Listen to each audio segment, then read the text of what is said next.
It's inspired by my book. Yes. It is not a 100% true representation. I got a call from a lady called Gunit Monga, and last year she got the Oscar, one of the first people to get an Oscar for documentary. And so she's got a big name in Hindi cinema. So she approached me and said she wants to take the film rights for my book. Wanted to have the film rights in all the languages, including Hindi. The first portion of the version of the film will come in Tamil. She chose Tamil because the director Sudha Kongara used to be with Mani Ratnam. They thought, they will make it like Mani Ratnam's Bombay. First in Tamil and then maybe in Hindi with the same actors or different actors. So I gave her the film rights, and then she in turn hired Kongara as the Sudha as the director. And then they in turn together hired Surya. So Surya came to my Deccan aviation facilities to come and meet me. He said, I'm inspired, so I just want to get your thumbs up and things like that. Later on, I think one whole film was Deccan made millions of people fly who had never flown. And that's how the film is. The film was supposed to be premiered in April, actually, or May, through theatres. So there was supposed to be a premiere as in typical premieres, but that's not happened, unfortunately, because of the COVID. So when it comes to Tamil Nadu or Tamil language or Tamil business or politician, what comes to your mind? What memories you have with Tamil Nadu? So when I look at Tamil, for me, the big names that come to me, from recent history is Rajagopalachari. I remember when I was a child, I studied in a local Kannada medium school. I went barefoot to a school.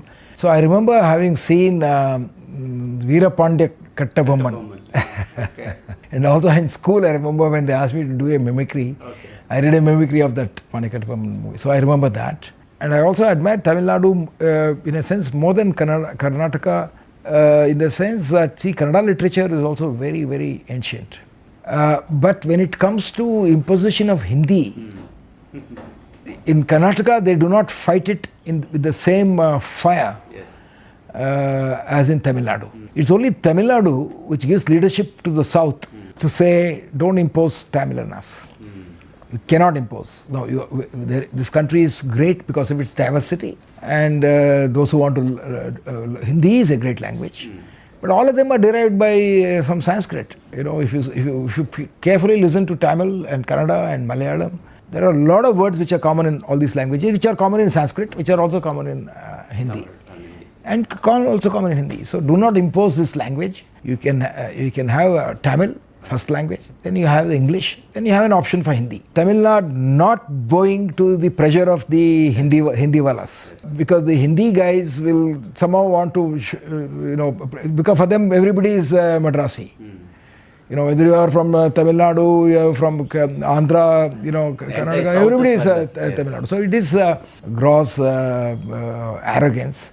Ignorance of history, ignorance of our culture from the north. Of course, Hindi, there are great Hindi writers. They don't behave this way. It's the politicians who behave this way. The ugly politician try to say that it will be in Hindi. And so Tamil Nadu had to learn because they have that pride of language. Because you are what you are because of your language. The language makes you what you are, and so I had to admire Tamil Nadu for that. Though I hope the present ruling party, whichever is there in Tamil Nadu, doesn't capitulate. You feel that? Yeah, sometimes people are ready to sell themselves for politics. So they shouldn't sell their language for politics. Now coming to your biography, your introduction says that you regret for a lot of things. You could have been a better husband, better leader, better friend. So the transformation has happened. If it has happened, now you are a better husband, better family member. I think so, because some friendships are lost. It's difficult to get that magic back. It could be my mistake. Some of it could have been the other person's mistake. But more than that, somehow there is that feeling, I regret I could have done more. I was a man obsessed with the madness of this vision.